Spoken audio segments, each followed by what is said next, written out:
Got a good number from you. Usually want to skip out on those traffic areas.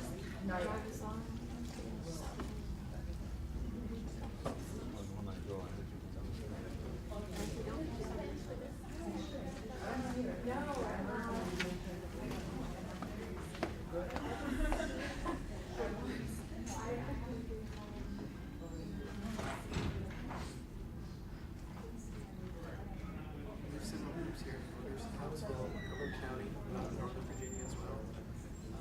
The GLN.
so forth. So we constructed by literacy for the Vietnamese origin population. And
Oh, Okay, everybody.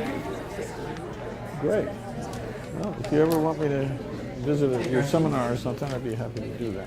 I'm co-teaching one at UMBC right now. So, Well, I hope you have had fun today. It all leads up to our last plenary presentation. We'll be inviting Dr. Wiley, Terrence Wiley, to come up to the stage in a few minutes. He'll be talking about understanding and embracing the multilingual heritage and contemporary linguistic diversity of the United States. Just so you know, if you're not familiar with Dr. Wiley, he currently serves as the CEO of the Center for Applied Linguistics. So if we can do a nice welcome for Dr. Wiley to come up to the stage.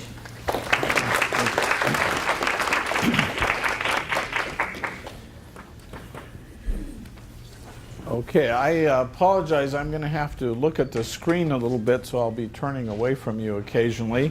First, I want to thank everybody for coming in on a Friday afternoon with spring in bloom outside. You really must be true devotees in the field in order to do this today. But you are in Washington at a very good time.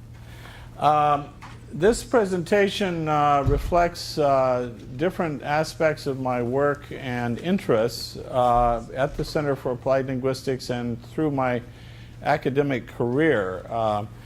My training has involved a blend of history and also linguistics and education, and I think that'll be reflected in it. So I'm going to talk a little bit about historical framing and also a little bit about some demographic issues and then how it relates to some educational policy in the United States, and evaluate essentially how well are we really doing on promoting multilingualism in the United States. If we start with a few statistics, we know that over the last 20 or 30 years that we are seeing a rapid increase in at least the number of people who report that they can that the other languages are spoken in their homes. And the recent data coming from the U.S. Community Survey really shows a fairly rapid spike up at 25.6%. And we know that a lot of that is Spanish. If we look at the United States in comparison to other major countries and a lot of Western countries right now, what's happening here is also happening in other places. European scholars have been holding special conferences. There was one last year in Finland that was on the construct of superdiversity. And one of the things that is being argued is that we're at a historically unprecedented time in terms of the amount of diversity in the United States.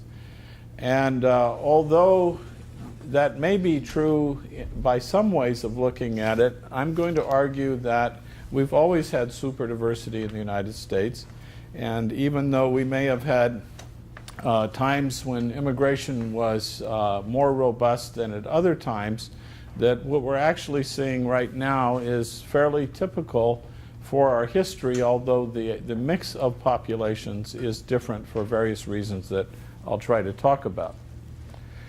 This is a map of the United States that most people aren't familiar with unless they study Indian anthropology and languages of Native Americans.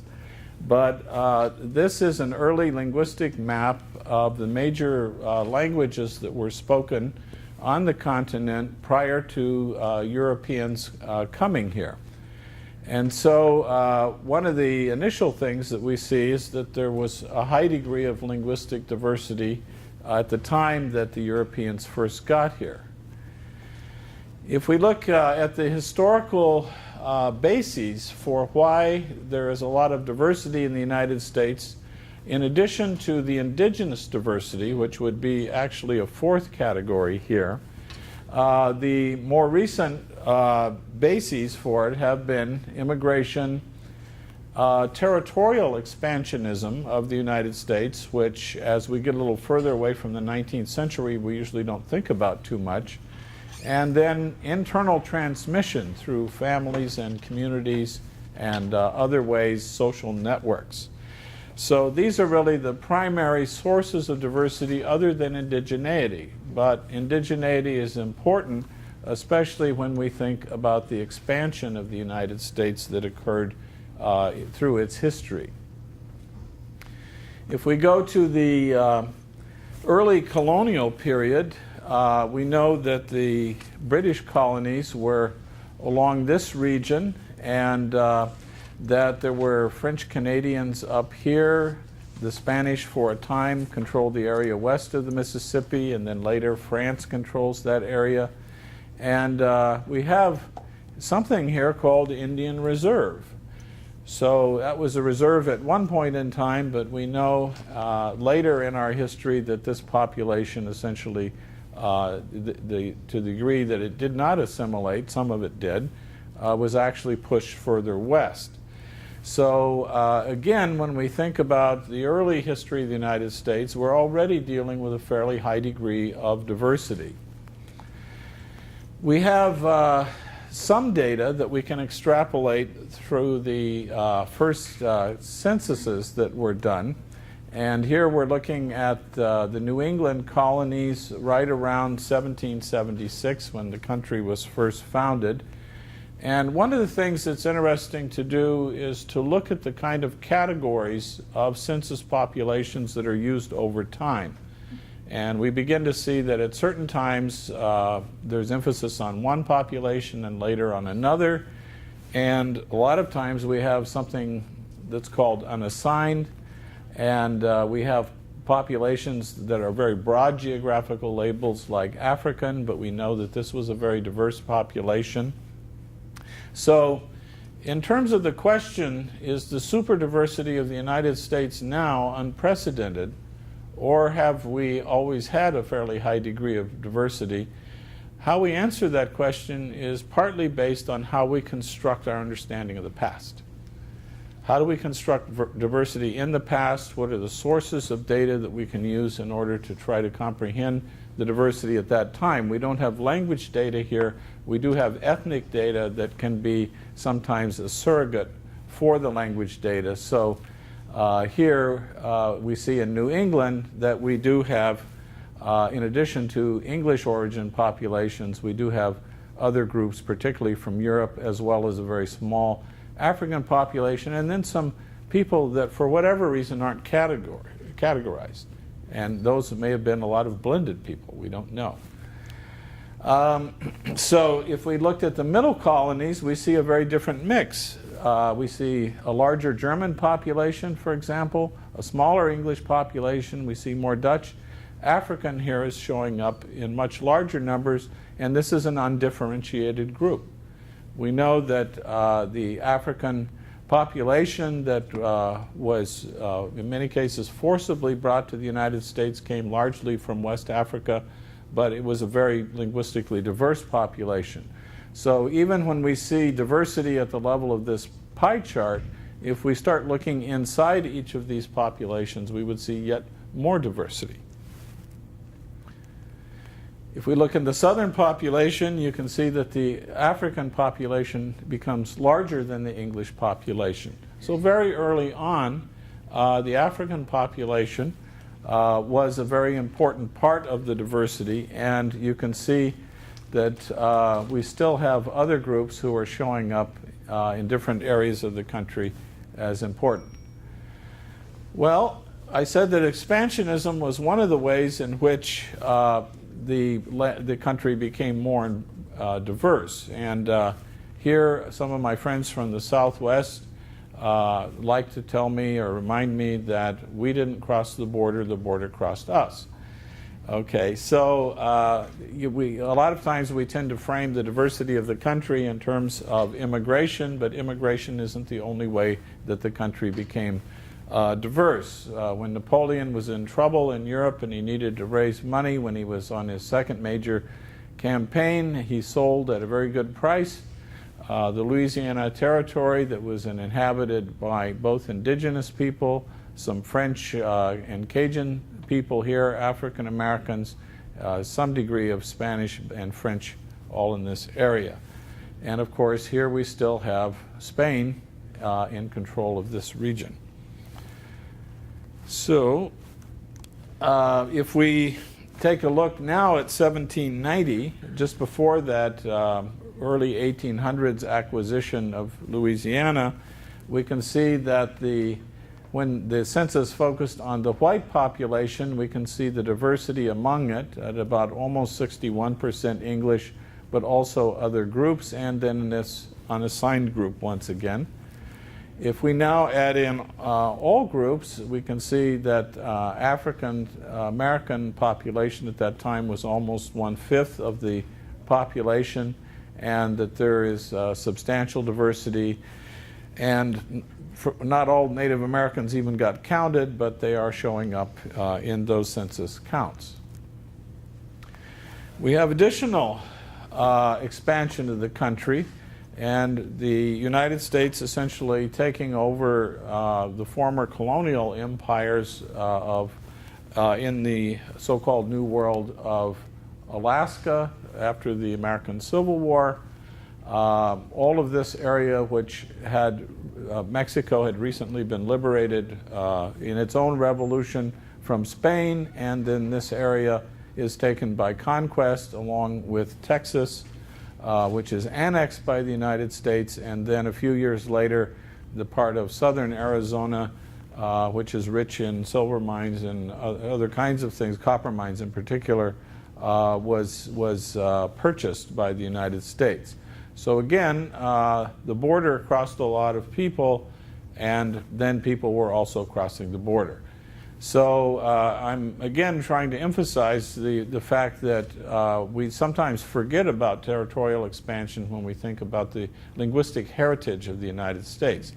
And when we think about languages like Spanish or French or indigenous languages that were there prior to those areas being part of the United States, then that does provide some historical basis for claims of legitimacy for people wanting to preserve those languages as heritage languages.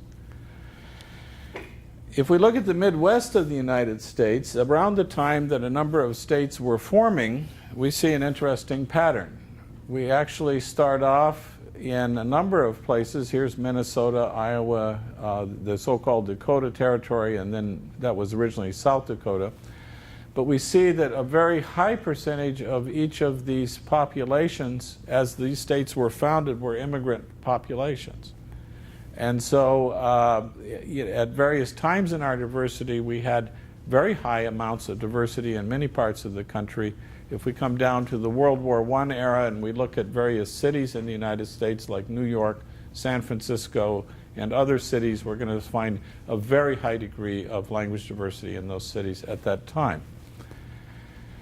So if we come forward now a little further from the period roughly of around World War I, and then 1940, just before World War II, and then 1970, we see a very high degree of linguistic diversity. Here the focus is on the white population, and we see a very large number of different languages, and you can see the pattern up until we get to 1970, where German was basically in the position that Spanish is now in. And for a great amount of our history, German was the largest second language, and it wasn't really until World War I that that pattern begins to change. And so part of the European flavor of this, of course, is based on our immigration policies, which had excluded Chinese in the 1880s and then excluded Japanese and other Asians in the early 19th century. So there was a skewing toward Europe, but that was largely a result of immigration policy. It wasn't the result of free movement of people around the globe. And in the early 1920s, the pattern for European population migration changes as there's a restriction against Eastern and Southern Europeans that lasts up until 1965. So the configurations of diversity then are influenced by not only immigration, but immigration laws. And again, if we go down to 1970 and the post-World War II period, we see that the United States has now acquired Puerto Rico, some of the U.S. Virgin Islands and others in the Caribbean. Alaska came in earlier, Hawaii 1895, and then in the post-World War II era, all of these islands here, and earlier for a time the Philippines, which was allowed to become independent after World War II. So again, what are the sources of diversity in the United States? And some of them are through immigration and others through expansion and territorial acquisition. If we look at labeling, we see some interesting changes over time in the notion of majority. One thing remains constant. There's always the notion of a majority and the notion of minorities. But in fact, the labeling begins to change. In 1790, it was English. By the time we get to 1890, it's called British. And by the time we get to 2000, it's being called European and then others. Okay, so interestingly, the notion of what the majority group is, there's always one there, but it begins to shift to a kind of more homogenized labeling over time. If we now begin to look at how the census is beginning to put broad labels on people, we see the emergence of this new category, which is white along with non-Hispanic. Now, how many of you in the audience normally call yourself white non-Hispanic? So, you know, interestingly, some people do, and but a lot of people don't necessarily use the same labels that the census did. And these labels actually become somewhat controversial, and some of the new labels of mixed race categories also become issues that are discussed and not always fully accepted by everybody that uses them. If we look at how projections are being made for the future, we can see that this new majority category is now shrinking. About a month ago, in California became a Hispanic majority state. And this has been in the pipeline for a while. I was born in California, and in the 1980s we saw it occur with the school-age population, and it's now caught up with the state. So as California goes, so goes the nation, or at least it appears such. So these are projections out to 2050. Now, if we ask, what kind of language policies have we had with this kind of diversity? And what has been the relationship between, say, English and other kinds of languages? So one of the scholars in this area, Heinz Claus, who was a German, argued that through most of U.S. history that we had had a policy of tolerance, that people voluntarily shifted to English. But he was focused primarily on European populations, and even that began to change around World War I. The very earliest language policies we had were coercive assimilation along with compulsory illiteracy in English. So the African populations were not allowed to maintain their languages, and were also then not allowed to be educated up until the Civil War for the populations that weren't free. Native Americans tended to do a little better. Initially, missionaries used their languages and promoted literacy in some of the languages, and then we had people like Sequoyah who promoted literacy for the Cherokee, and there was a high degree of Cherokee literacy and biliteracy up until the U.S. changed to a coercive assimilation policy in the 1880s for Native American people.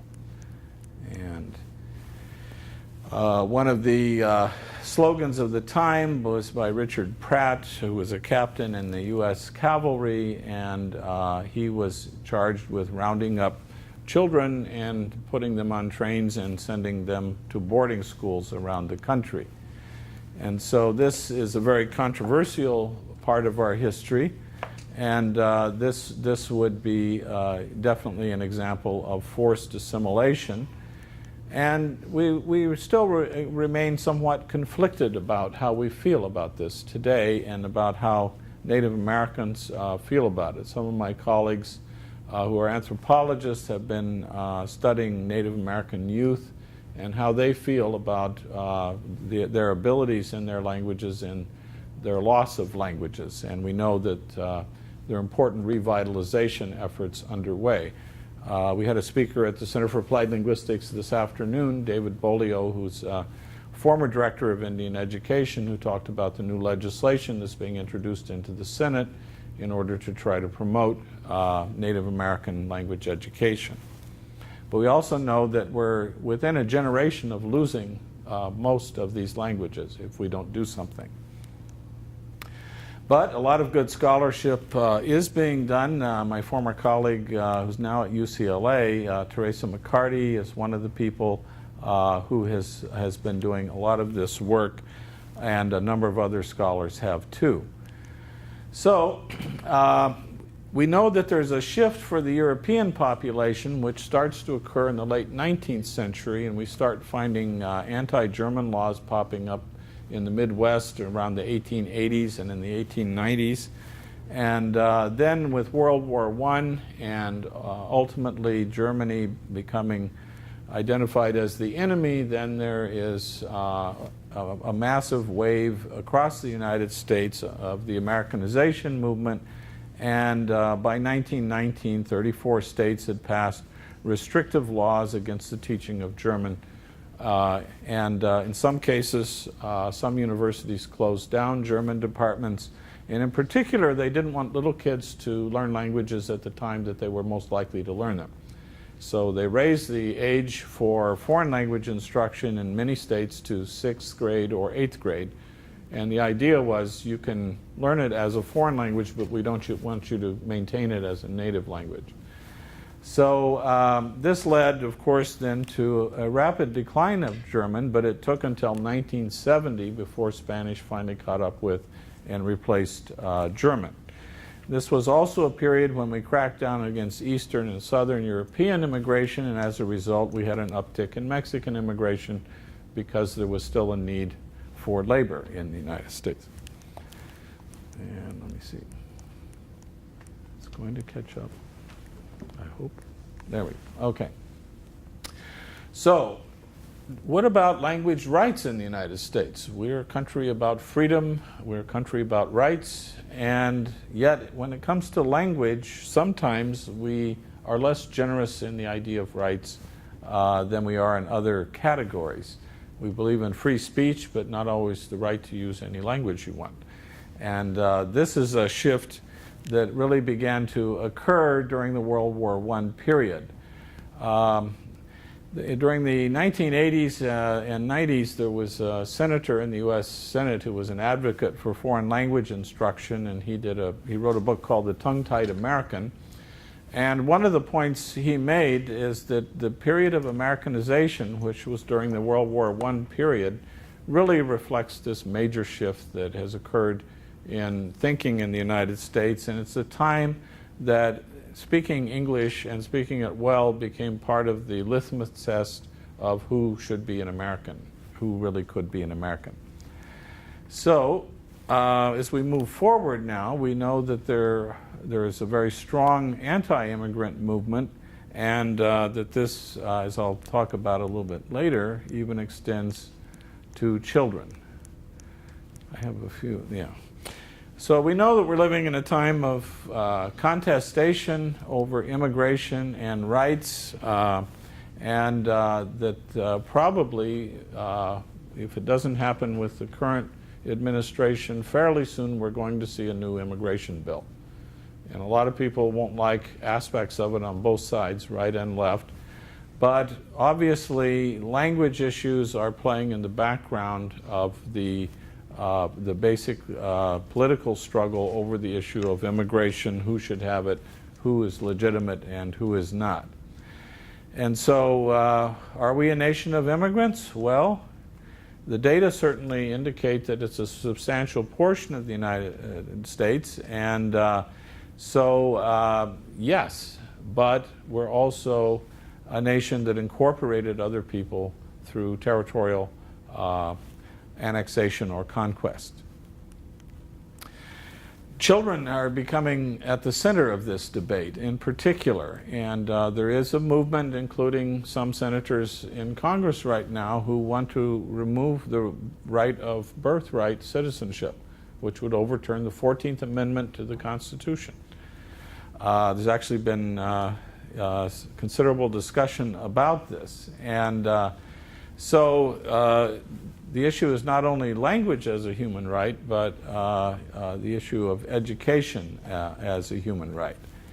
And if we look within who has rights to languages other than English, right now, under the 1990 Native American Language Preservation Act, this is really the only real legal foothold right now, other than at state levels. If we look at the federal level, this is the primary group that finally is receiving some recognition that they have a right to their heritage languages.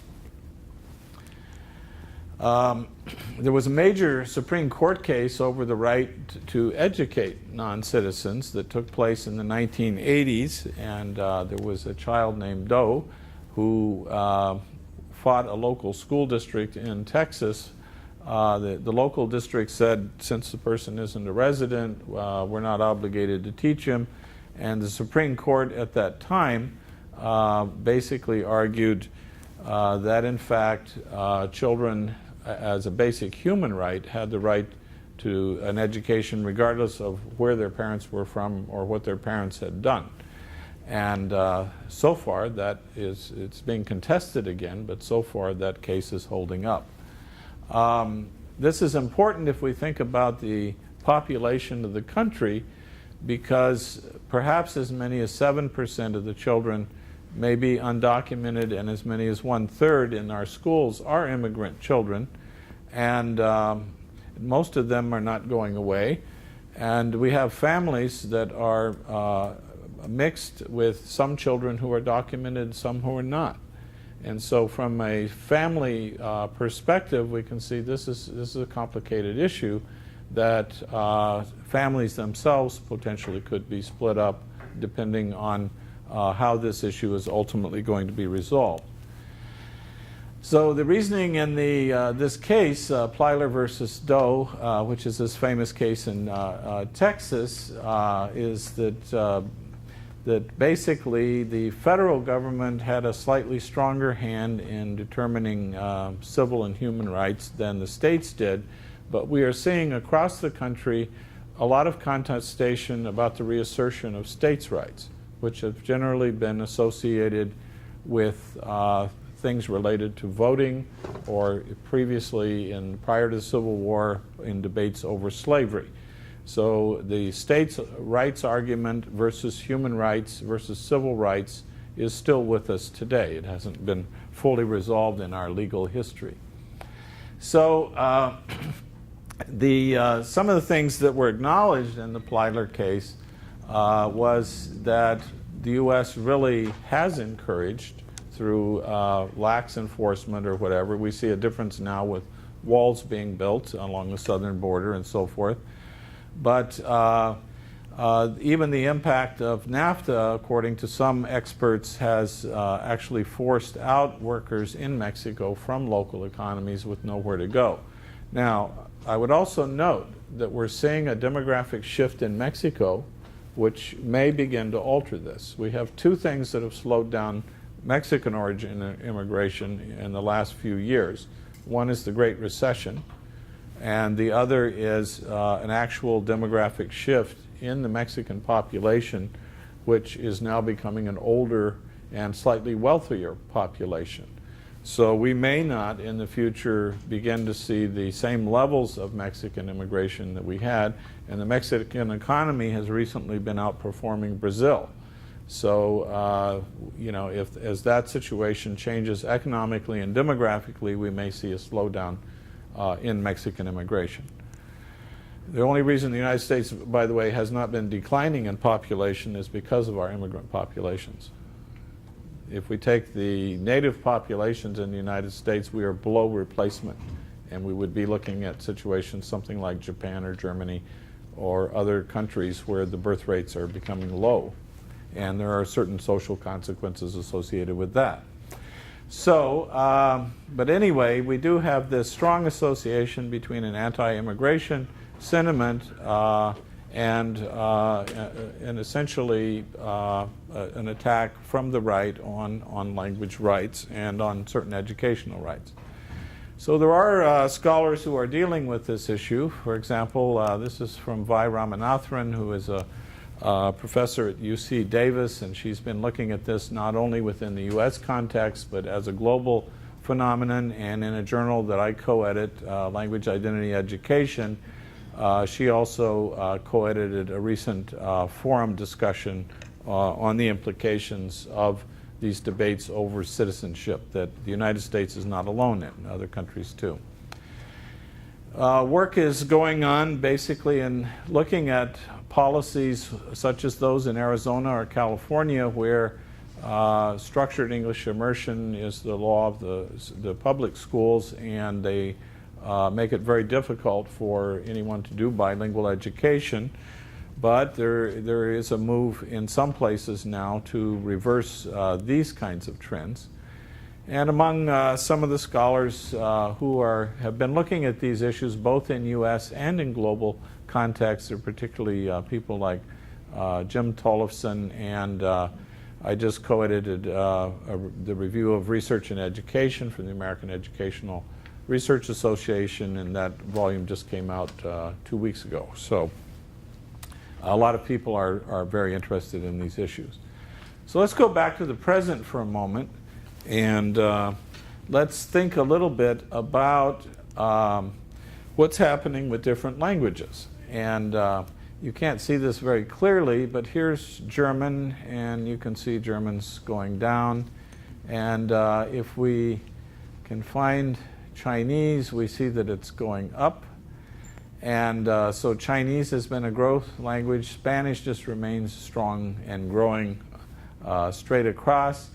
But you can see a lot of the Asian languages are the ones, with the exception of Japanese, which are going up. And other languages, Russian is going up, for example, Persian. If we look at Portuguese, Portuguese is another growth language right now. So we are seeing a change in the mix, but we are seeing some real increases in some areas. One of the trends associated with those is some of the traditional languages of foreign languages of schools are not the ones growing. So that's one we want to think about just a little bit.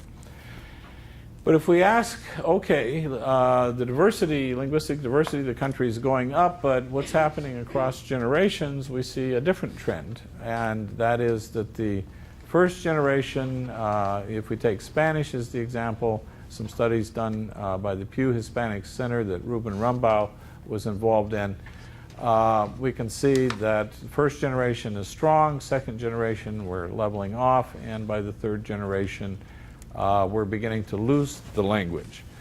When we look at this more carefully, if we look at the so-called 1.5 generation, the kids that came when they were young, but they had some earlier time outside the United States, that there's a tendency for them to also shift over to English fairly rapidly. And then as we come down to generations that are further removed, or the configuration of the parents in the family, are they both speakers of another language or only one, and so forth, we see a very rapid shift that's occurring to English.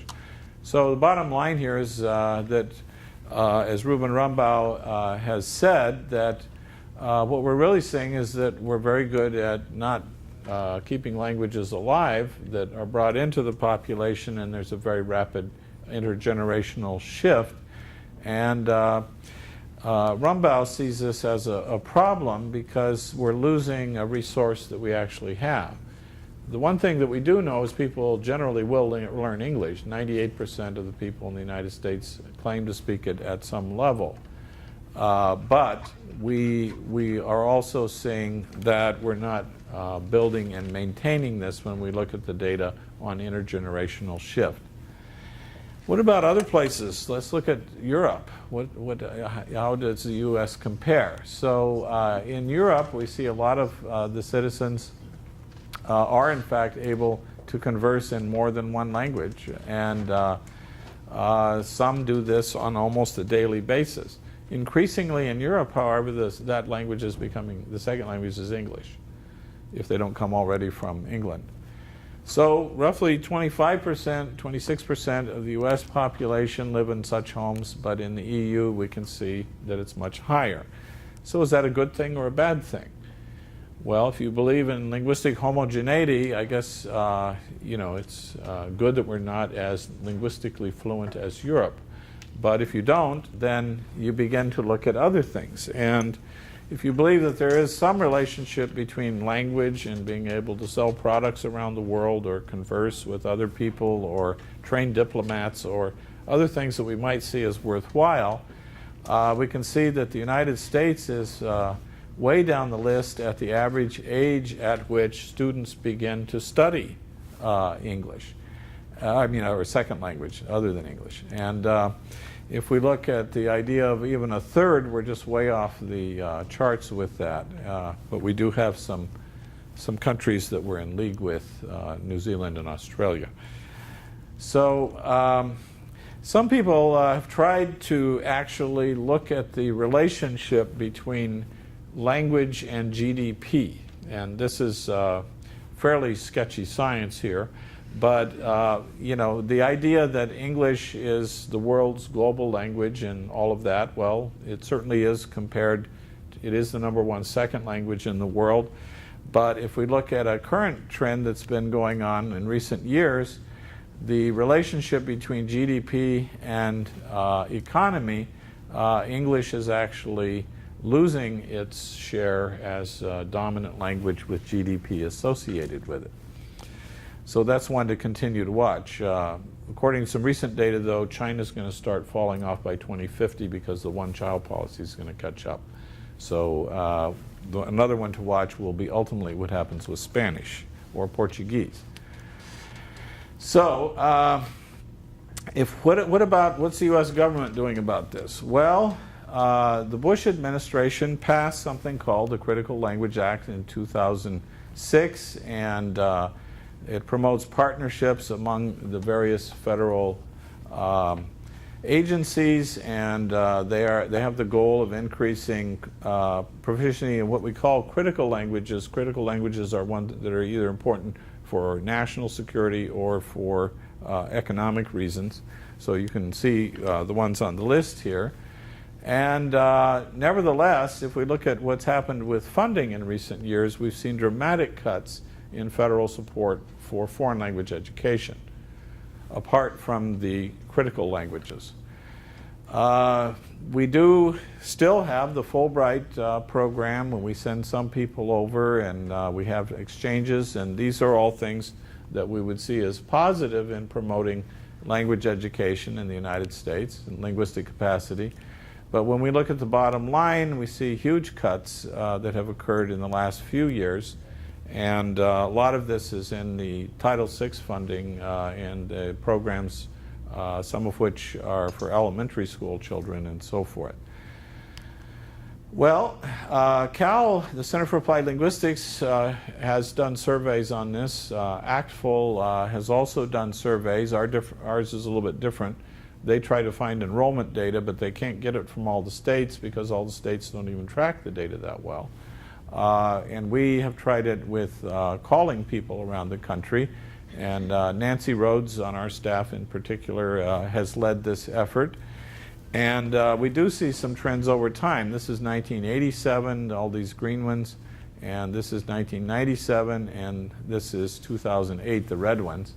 And so we can see what's happening in elementary schools. There's a decline in the public elementary schools that has been occurring in foreign language instruction. Privates are almost even, but overall we do see a decline. If we look then at which languages have been offered, Spanish is always the winner in terms of the primary foreign language which is offered, but we see some others. But one interesting thing about Spanish is that we don't see Spanish for native speakers being offered to the same level as Spanish for as a foreign language.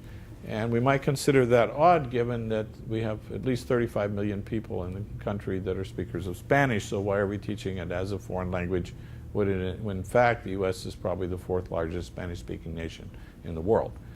So this has to do with a lot of things, the way that foreign language education is constructed and how we feel about Spanish as this language that was actually here before English was. So, but it does give us something to think about the role of Spanish.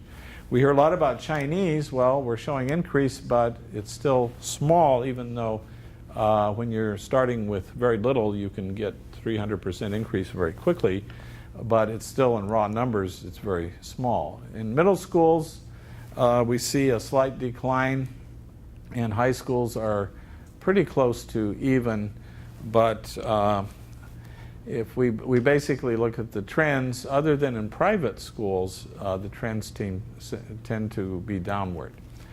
If we again look at secondary schools in terms of which languages are being taught, we can see Spanish is again the winner, and traditionally French, German, and even Latin. There aren't any native speakers of Latin to my knowledge, but anyway, it's a historically spoken language, and here again we see Spanish for native speakers, which is underrepresented in terms of where it would be in the general population.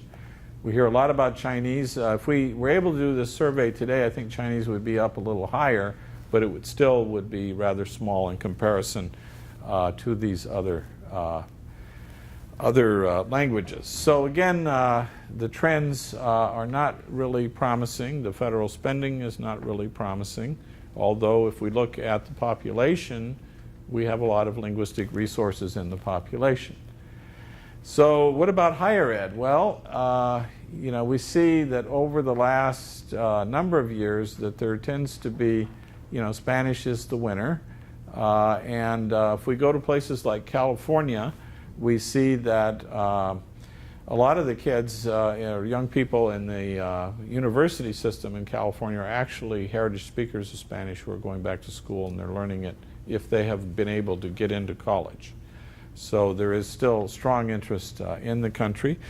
And we see some new languages popping up, but you can see how small the numbers actually are. If we look over the last century or so, we see basically a higher percentage in 1965 of students studying foreign languages in universities compared to more recent data that we have, and actually a very small number of students who actually get to study abroad. And we know that study abroad programs are among the better ways to help people learn languages and get hooked on trying to learn languages. Now, so what languages are we teaching, and how does that compare with the most commonly spoken languages around the world? Well, it's good that we do emphasize Spanish because it's number 2 in the world for first language spoken. It's just slightly ahead of English by some measures, but English is the number 1 second language. But you can see some of the other languages that are certainly important in the world, but they don't even show up on our list. So if we look at it this way, we can see that if we were just worried about sheer numbers of speakers and how our curriculum aligns with the languages out there in the world, Spanish is doing fairly well, although it's not reflected proportionally as well in our population as it could be.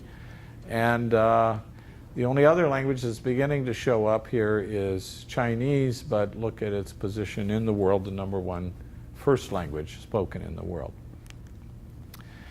So if we look at most commonly spoken languages in families of the school age group, the 5 to 18-year-old age group, we see that Spanish is the number 1 second language spoken in the U.S., and yet the percentages of enrollment look pretty good here.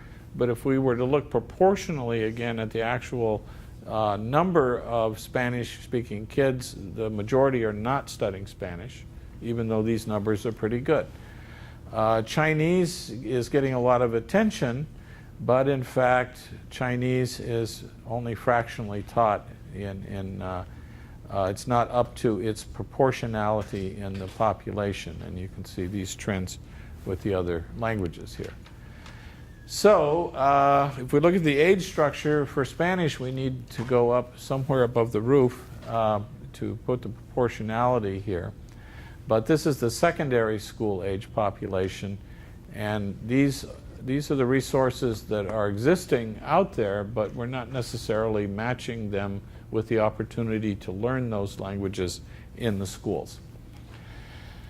So where are we at in terms of the kind of programs we offer? Well, 3 states, California, Arizona, and Massachusetts are pushing these types of programs, which for the last 20 years we've known that these are very weak models of education.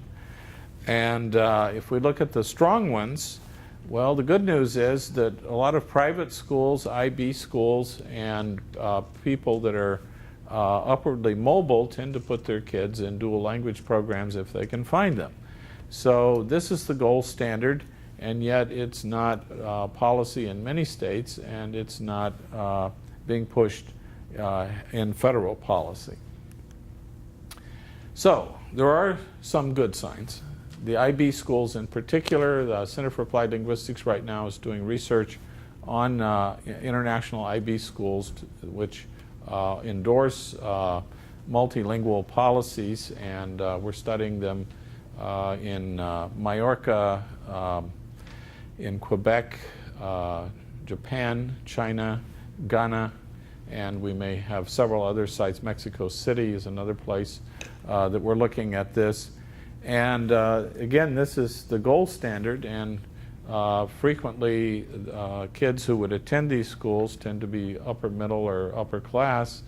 So if it's good enough for those kids, maybe it's good enough for all kids, and maybe we should be rethinking this.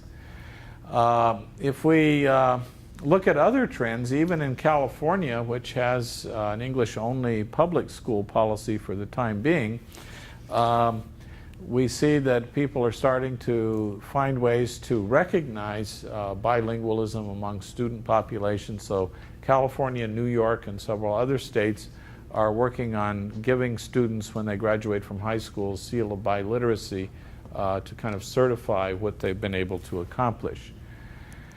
And in California, which was the first to pass the English-only education, Senator Ricardo Lara has recently introduced a bill that is getting considerable discussion to overturn the English-only restriction on California public education, and maybe we will see some movement there. There's been a lot of good work that has been done on heritage language education in the United States, and this is essentially focusing on what communities can do themselves. Among the first to really study this and set the bar for the next couple of generations of scholars was Joshua Fishman and Joy Payton, who's here. Joy, raise your hand. Yeah, Joy was the lead author of Heritage Languages in America. And then Olga Kagan and her colleagues at UCLA, that has the National Heritage Language Center, has published in this area. And Agnes He has been looking at Chinese in particular as a heritage language. So at Cal, we have recently gotten together with a number of scholars, and with Joy Payton and Donna Christian, Sarah Moore, and Na Liu, who all work at Cal, we just published a recent volume looking at heritage and community language education in the United States. And it has a focus on a number of categories that we've made reference to today.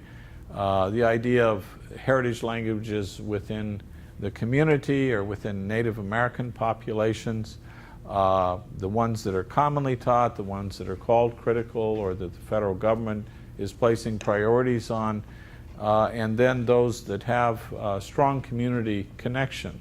The Hope Chinese School locally here has something like 5,000 students who are heritage learners studying Chinese, and this is largely as a community-based effort. And then we look at basically strategies for promotion. So what the federal government hasn't been doing, a lot of communities are doing, and communities that aren't doing it can learn from other communities where they are.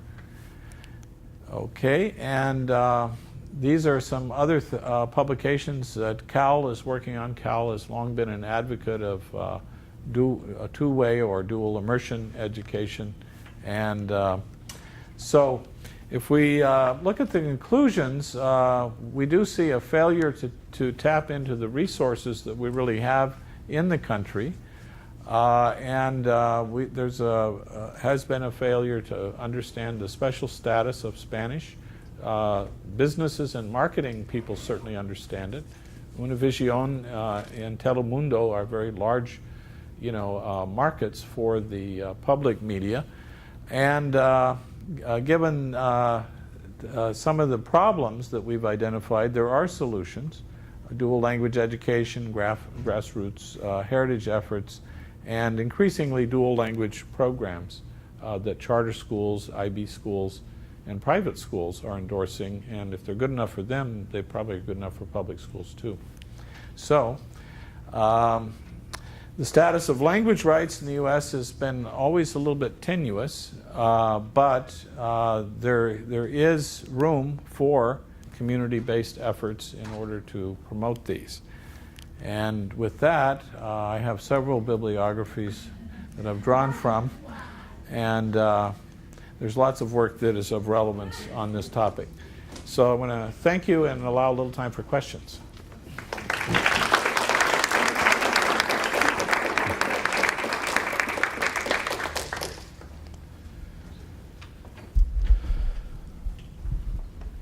Yes. And there is a microphone over there if you want to use it. I'm wondering about, what do I call them, Saturday schools? Yes. So like in DC, a lot of Chinese, as I understand, Right. send their kids to Chinese school. Yeah. Is that growing? Is that shrinking? Is that relevant to other countries? In this area, it's growing. And I would say across the country, it's growing. And there are several different national associations now that are holding conferences for Chinese. Are any of you connected with them? Do you want to? Any of you? I teach at a Saturday school. There we go. Okay. And, I teach at a German Saturday school, which Okay. is suffering in the public education system. Yeah. And though they actually have foreign language German schools all throughout the United States, the Saturday schools are really gaining momentum because people are realizing you can't get the education in high schools the way you used to, and they want to, give these kids an extra opportunity. So we're currently outgrowing by 20% a year. Very good. And that's a resurgence for German that's been down for a while. So that's good news. Yeah. All right. Other questions or testimonials, whatever you want to say. Okay. Yes. I had a question. I recently read in the Language Educator, the magazine from ACFEL, that several states, I believe Illinois and Kansas, have been looking into replacing foreign language requirements for college or high school graduation with computer linguistics or computer coding classes. What is your take on that? Well, it's been happening for a long time. I remember, in the days when they came up with Fortran and some of these kinds of things, they started allowing students to substitute computer languages. And I don't know if anyone still speaks Fortran, but anyway, it's certainly not a substitute for actual languages. We've seen, in the humanities and the social sciences for a long time, language requirements being dropped. And the more recent problem has been in cutting departments, or when faculty start to retire, they're not replaced. One thing that we have seen, which is not a good thing, is sometimes a school district will decide to kill their German and French program and substitute it with a Chinese program. What we'd really like to see is that they could keep their German and French program and have a Chinese program, so that we don't start pitting languages against one another for space in the curriculum. Yes, Joy. Yeah, thank you, Terry, for those wonderful themes that you brought up across history. This morning with Shelley Long, we were talking about, at least I mentioned poverty and how we have to think of the role of poverty in trends that we're seeing. And you were just bringing that up too, kind of on the other side, saying if it's good enough for these guys who have money, then why isn't it good enough for us? And that's actually a really interesting thing to look at with Saturday schools. Because while we're seeing decline in enrollments, but rich people getting to pay for what they want in public and private schools, we're also seeing in Saturday schools people who really have not been blocked or motivated by money. They're motivated by their vision. And so you see these amazing schools in Persian. You go into the Persian community and you see these amazing schools that were started by people who didn't necessarily have a lot of money to do it, but they have huge vision and passion. So we can learn a lot from the Saturday school community-based effort in language education. Right. Yeah, Persian's a good local example. There was just a conference here a few months back that was held at the University of Maryland by the Persian community. And that has been, even with very small numbers, it's been fairly successful. Okay. Others? Well, okay, now they're coming. Okay, here we go, and then I'll get you. Yeah, okay. I noticed that, thank you, Dr. for the talk. It was very interesting. I noticed that you left out, insofar as language rights, I noticed that you left out the Oakland Ebonics. Okay. I have written about it, and I have a book on it, but anyway, yeah. Okay. So I was going Yeah. to ask, was that Yeah. on purpose, or was No. that No, or was that, is there something, Yeah. can you speak to, one of the people I've worked with is John Baugh, who has done work on linguistic profiling and on that, and as well as John Rickford. And when I was in California, I used to work with the Los Angeles Unified School District and a woman by the name of Noma Lemoyne, who taught, it was euphemistically called a Bridge to Standard English program, but it was actually teaching kids contrastive analysis. And we did a book which is published by Multilingual Matters, which is called Ebonics in the Urban Education Debate, which was specifically looking at the controversy around the Oakland situation. And it is important. Some of the issues are not exactly parallel. I was just at the American Educational Research Association conference in Philadelphia, and John Baugh spoke about the Oakland controversy and reminded everybody about it, and noted that that's an area that's been misunderstood. There was one very important case, was the Ann Arbor School District versus Martin Luther King Elementary, versus Martin Luther King Elementary School, and that was in 1979, and it was never appealed to the Supreme Court, but the court found in that case that Roger Schei from Georgetown and Geneva Smitherman and others who were involved in that case took the position that the linguistic differences of African American children were significant enough that they, in some communities, that they needed special accommodation in order to be taught by the schools. And essentially that's a very similar argument that was used in Lau versus Nichols. And the school district in Lau said, we teach in English, and it's not our obligation to teach kids English if their families don't speak it.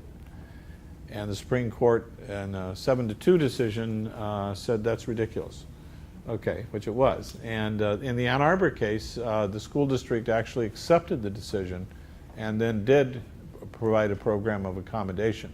But some of us feel it was unfortunate it wasn't appealed, because if the Supreme Court could have ruled on that, it would have more securely provided a foundation for linguistic accommodation and an appreciation for language differences, in different communities. African Americans aren't the only community that have had similar issues come up. In Hawaii, speakers of Hawaiian Creole English have also had some parallel issues with schooling and the acknowledgement that they do speak, in fact, a different variety of English. I hope that answered it. Yeah. Okay. All right. And yes. Yes, this is regarding the statistics about the Spanish for Spanish speakers that I'm looking at the promising. Now we know that is a lot of programs that have been cut from schools, but also a lot of students, the Spanish speaker students, that join these courses, they decide to quit after a while because the variety of Spanish they've been taught conflicts with their home variety of Spanish. Now, is any strategies that through CAL are you developing to approach this program and improve the quality of this heritage speaker? Well, the short answer is yes. We have done a lot of research on bilingual education, dual language programs. At one time, we were funded to have the National Clearinghouse on bilingual education.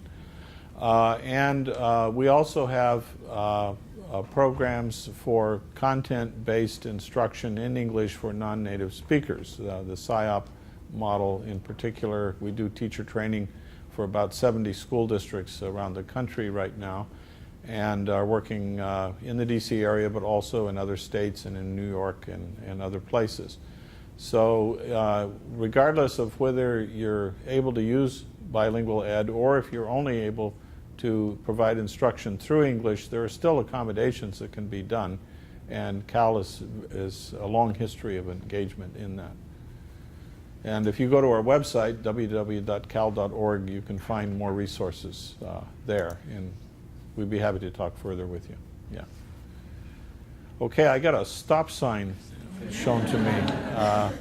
So thank you very much. Yeah.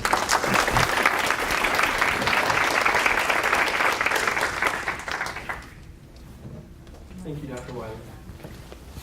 So we're going to be wrapping up our conference for today. Before we wrap up, we would like to recognize some honorees that we have sitting in the audience tonight. These are people who epitomize the theme and the theme of the conference in various ways. Essentially, the idea of innovating, doing things that are different, out of the mainstream. So I'm going to invite our awardees up. If they would like to say something about any research or anything that they're working on, I will welcome them to do that. Our first honoree is Dr. Jenny Lehman. Dr. Lehman represents the theme through her call to social action at the intersection of language learning and culture. She is a research sociolinguistics at the U.S. Census Bureau and an associate professor of Spanish in the Department of Modern Classical Languages at George Mason University.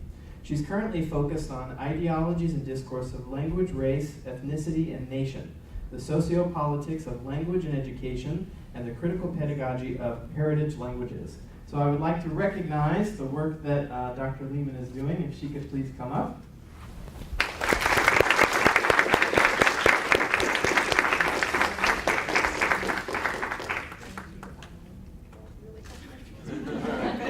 Thank you.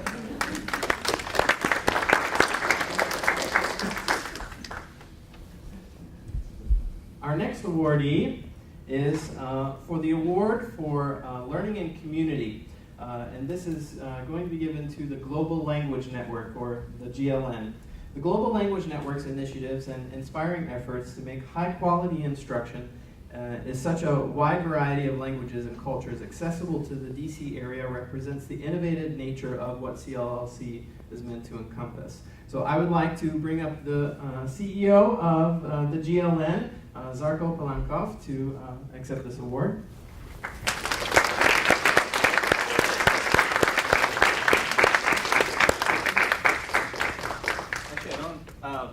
I'll actually say a few words, if you don't mind.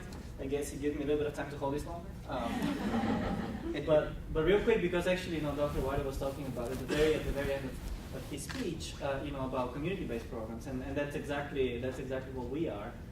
So in a nutshell, we're nonprofits where where we recruit and engage native speakers, and they volunteer their time to teach their language and share their culture. And to that goal, we offer more than 60 different languages, here, to the DC community.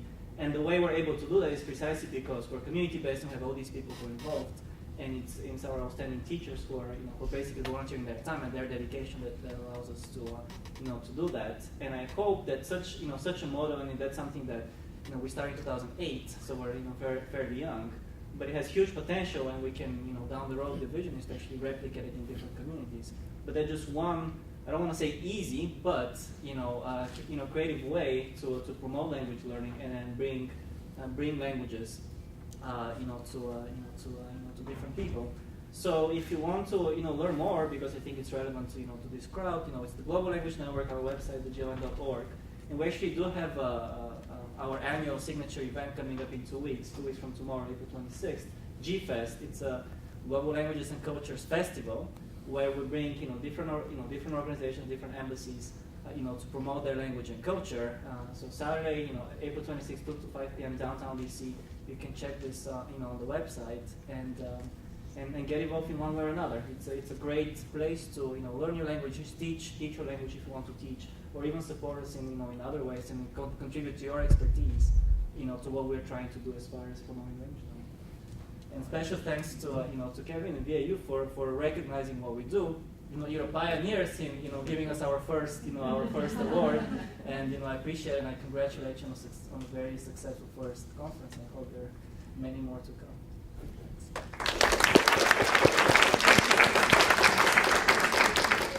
Where's my award? Next time. When we have our first conference, you'll be good. So our final award will be an award for service. This is going to be given to Mr. George Rado. He focuses on being a practitioner and an administrator, and he does it flawlessly. He might not admit that, but I would say that. And he's touched many lives over the years of teachers, students, and staff. He now serves as the CEO and co-founder of Capital English Academy, offering English language courses. Mr. Rado truly embodies the meaning of the word service and all that he does to meet the needs of stakeholders that he impacts. His unequaled passion and enthusiasm for language teaching and professional development epitomizes the CLLC's theme. So, George, I would definitely like to thank you for your years of service.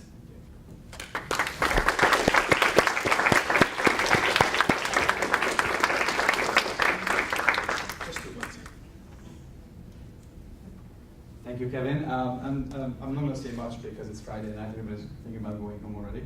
But what I want to say is that I've been involved in language education, particularly ESL education, for 25 years in different capacities, from teacher to administrator to school director, school owner, and it's a very rewarding position, a very rewarding thing to do. And I just want to encourage all of you to stay in the field and do your magic. That's cool. Thank you.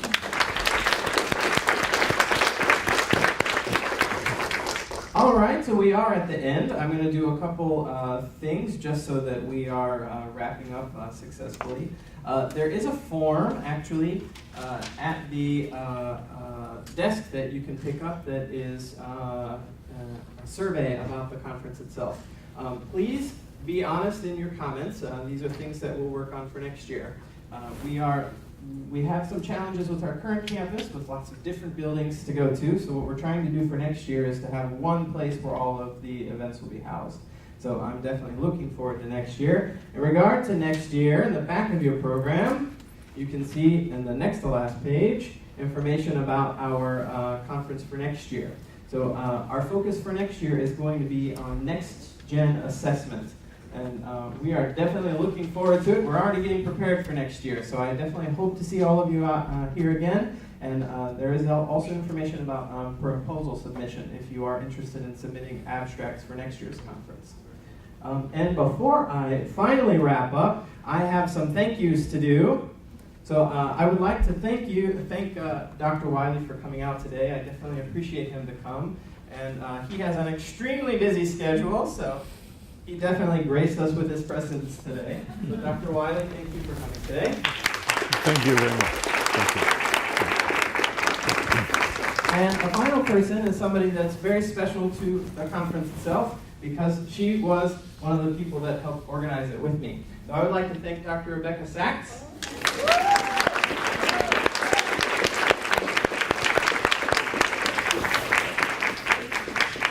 She's the only other person that lost as much sleep as me, so I definitely have to thank Dr. Sachs for all of her help with the conference and the preparation for it. And one final note, just to have an idea of how many people are planning to go to the post-conference reception. Could you raise your hand for us if you're planning to go? Okay. We do have transportation arranged for you to go to our next location. And the guy in the blue shirt back there, if you are going, he's the person to see. He's a crazy driver. And we also have some requests. If anybody is planning on going to the airport anytime soon over the weekend, I would suggest maybe you get up here and you can talk to each other. You might be able to do some carpooling and save a little bit on the fare. And if anybody is planning on going to the Cherry Blossom Festival tomorrow, I would like for you to kind of come over here, hang out with us, and we'll talk about what we're doing tomorrow. So I really appreciate all of you coming out. It was definitely a fun time today for me. I hope it was for you too. So I hope to see you next year. Thank you.